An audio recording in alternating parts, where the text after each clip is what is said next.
Negro is the victim of the unspeakable horrors of police brutality. Who taught you, please? Who taught you to hate the texture of your hair? Who taught you to hate the color of your skin? Man, rap today fucking sucks bad. I don't give a fuck what anybody says. These fools ain't spitting no type of dope shit. But that's not even the bad part.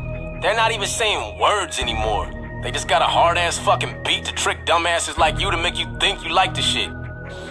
Only our unity can provide us with anything like adequate protection. Because you can't hate the roots of a tree and not hate the tree. You can't hate your origin and not end up hating yourself. You can't hate Africa and not hate yourself. Faith, religion, brainwashing, the ailments mankind could never cure. Just bury me in the ocean with my ancestors that jumped from the ships. Because they knew death was better than bondage. I can't move. You can't move. Why can't I move? You're paralyzed. Just like that day when you did nothing. You did nothing.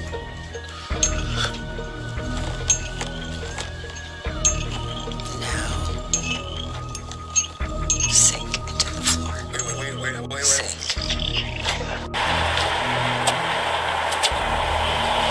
You're not niggas. Whatever the white man says ain't never meant nothing to me. Hello, welcome to Young King Truth Tell. This is Kanye Tetsubo. Today, I'll be talking about cutesy names we give white people. Okay, now this has been on my mind for a while now, and it's really annoying that we give these crackers these cutesy names like Karen, Becky, Brad, Chad, all those cringe-worthy names and stuff like that. While we call them those cutesy names, they call us niggers. Oh, look at them niggers over there. Or a nigga. And it was in a video that was featured, I believe, from Monday, where these white girls and this Hispanic boy, or Hispanic girls and Hispanic boy, they obviously are pale. So we will just say they're white because Hispanic is an ethnicity and many people should recognize it as an ethnicity, but your skin color is a whole different thing. You're either black or white. And you do have the Mongoloids, aka the Asians, who are a variation of a yellowish color. But hey, they're not the subject of today's podcast. We're talking about these cutesy nicknames. Why is it that we give these cutesy nicknames, especially the whole Karen, the Becky? I really don't understand it. And you think it's cute to call them these names while they out here are spitting in our face, got their knees in our neck, got their feet in our neck, their boots all in our back, killing us. They're calling the police on us to get us killed because the police is their personal hit squad. And you're sitting up there calling them Karen. Oh, look at Karen call the police. She's being such a Karen. Okay. That's not being Karen. That's just being a typical white bitch. Straight up. I don't care if you don't like what I said. It's the truth. It needs to be said. These white bitches are calling the police on us, and you're sitting up here calling them these cutesy ass names. There is nothing cute about that. They are getting us killed. There is nothing cute about calling them Brad or Chad or whatever you call the white males. Those demonic devils. There is nothing cute about it when they got their knees in our neck and we're telling them we can't breathe and they're killing us. Let me calm down for a minute because it's frustrating. It's honestly frustrating because you see it and it's like people are going to continue to do it because people follow trends. They don't think with their own mind. They just see what other people are doing and they do it. And then I saw a video where this white woman, this white police officer, this white bitch cracker, talking about, oh, Karen calling the police on these kids in a bouncy house. Now, the fact that you got these crackers saying the whole Karen thing, they know it's cutesy at that point. That's just them mocking us. That's them just rubbing salt with lemon in the open wound. And you sitting up there just key with them. Like, oh, even white people are getting tired of white people. Like, okay, so what? She said that the whole Karen thing, that she's not tired of her. If she's really tired of her people, you're not gonna make a video and post it. Lock that bitch up. Let's see you do that. Let's see that video. I bet you didn't. I bet you she's not in the back of the car. Because if you really felt like this woman was just wasting your time, why is it that she is not in the back of your police car? The one from the Central Park, she got fired. Granted, she got fired because the law firm that she worked for was like, we don't tolerate that mess. But that's just them covering their ass as usual. Because we, the lawyers, cannot have racism, even though we do practice racism on the low. As they say. Because we know with the police and lawyers, you know that it's like bleach. It works well for whites, but not well for blacks. Some people may apply, as they say. Some people may imply. Why? Because the law is not for us. And she just so happens got caught on camera with it. So of course they're going to throw her under the bus. Even though we know lawyers have never been for black people. We know that they try to get us to take these bargains and stuff that give us more time, while they give their people less time or no time at all. I believe those police who killed the black man, they are on paid leave at the moment. But yet y'all sit up there and call them Chad and Brad, Tom, all that. Y'all call these white women Karen. Y'all calling them all types of cute names. It's disgusting. And I don't, it's like, it's frustrating, very much so. And I can't be mad at y'all, because I can't be mad at none of y'all, because this is just how we as black people are. We cope with things by making a joke out of it, even though we should not be making a joke out of it when it's a very serious topic and a very serious situation. Because we honestly are traumatized by all this that has happened. And the traumatization has lived on in our blood, and that is what we pass down. And it's to the point where some people, the only way they know how to survive in this white world, in white society, is to laugh at it, laugh it off. We honestly need to seek counseling. We need to see a therapist, every single last one of us, because we're holding trauma since slavery. We've been holding this trauma for generations after generation after generation, and it's passed on to us. And how we know that this is the case, because some of us don't even want to be black. You have anti-black people. You have black people who see these issues but don't want to speak up because they're afraid. You have some black people who see these issues and just want to elevate themselves within the system. You have black people stepping all over other black people just to get by. And all that is attributed to our trauma.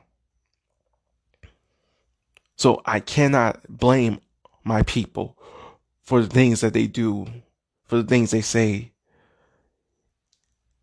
It's just frustrating because we have to get over this traumatization. We can't be afraid. There is more of us than there are them. They said this in A Bug's Life and Ants. And it's those movies may have been cartoons, but they had the truest messages of all time. We outnumber them. And if we, the ants, realize how much we outnumber them, we could do more. Rather than sitting up here calling them by these cutesy names while they calling us nigger and nigga. And then they tricked us into calling ourselves niggers and niggas. Rather than doing that and calling them cutesy names, how about we do something about it?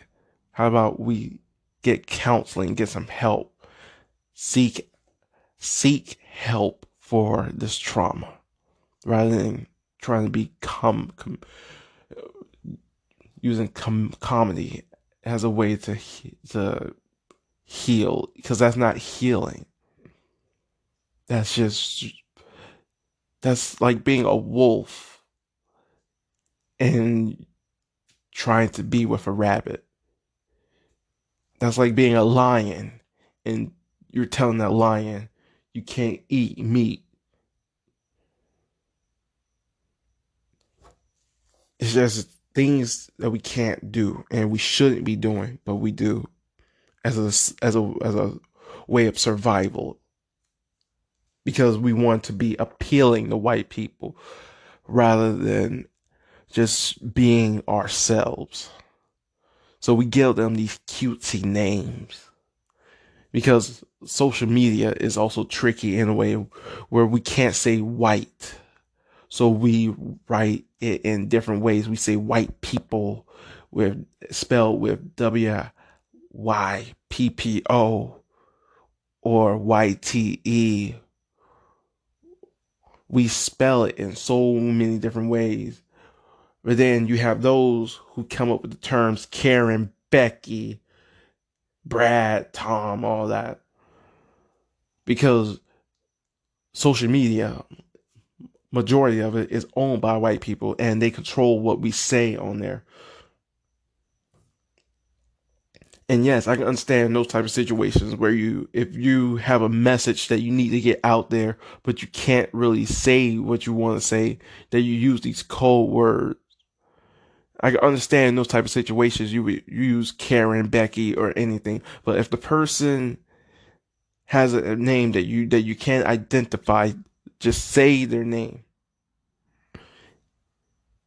If you have another platform on social media where you can get away with calling them white people, white devils, white demons, white bitches, then go on there and say that.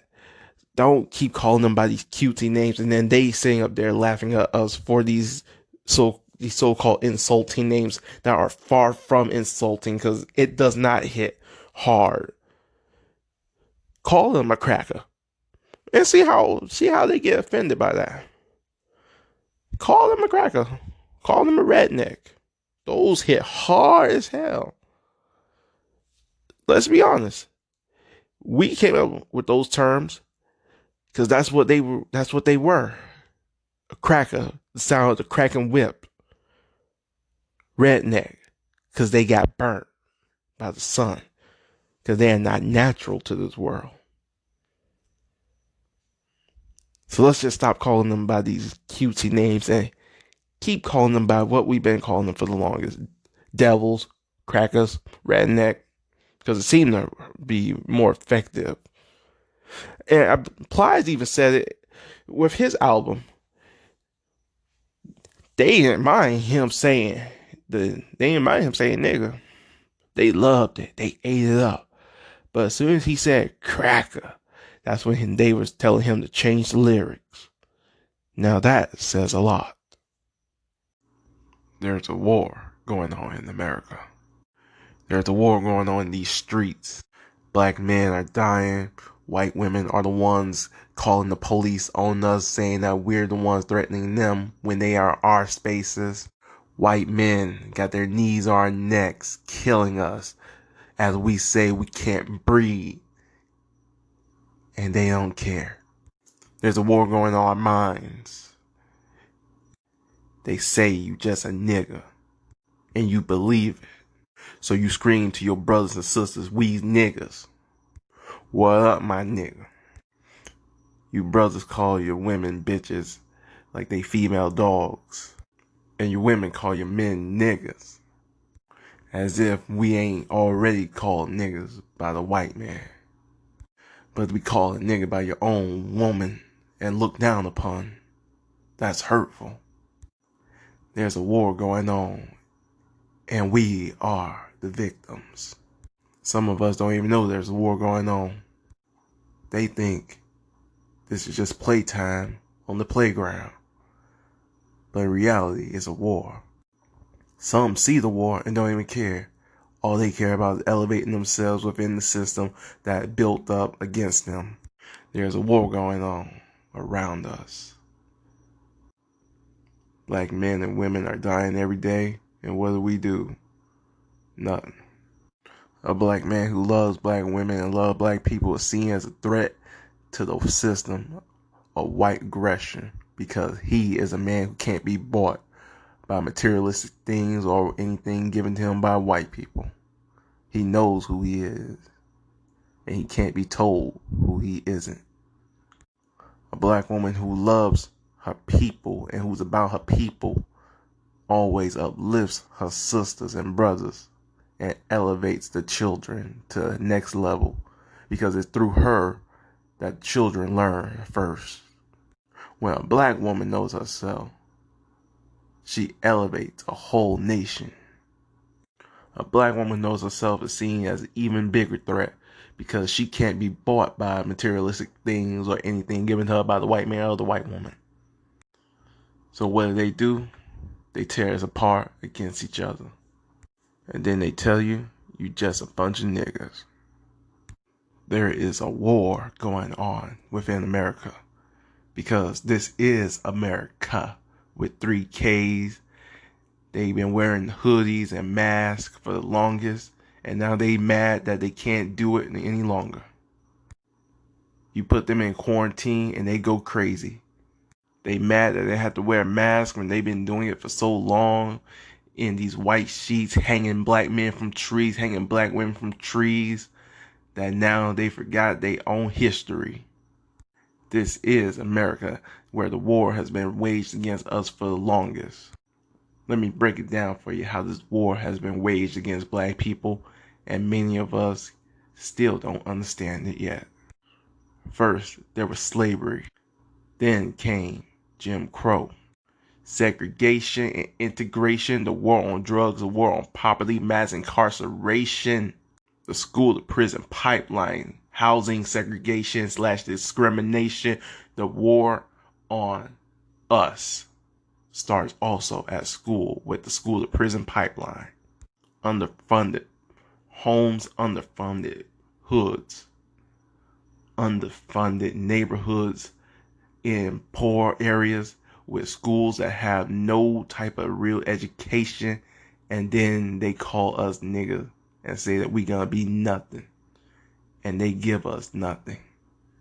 So what's our job to do? To teach our own. But how can you teach what you don't know yourself? They teach you all you can be is a sports star. Football, basketball, anything athletic, but they teach you those things. But they tell you you can't be a scientist, a doctor, or anything that's in education. They tell you you can't be the next president because you black. They tell you you can't be that scientist studying the earth, studying the stars. They say you'll never go to space. They tell us these things because there's a war going on. A war that black people have to wake up and see. This war has been waged against you and me. And you think having kids with them will solve the problems when it really won't? Because having biracial kids will not solve racism. That only creates the problem and divides us even more when you accept them into our ranks. There is a war going on. Thank you for listening to this week's episode of The Uncanny Truth Teller with Kanye Titsbo. If you would like more, please subscribe to our YouTube channel, as well follow us on Anchor at The Uncanny Truth Teller. You can also find us on Facebook, Twitter, Instagram. And with that being said, thank you for listening. Goodbye.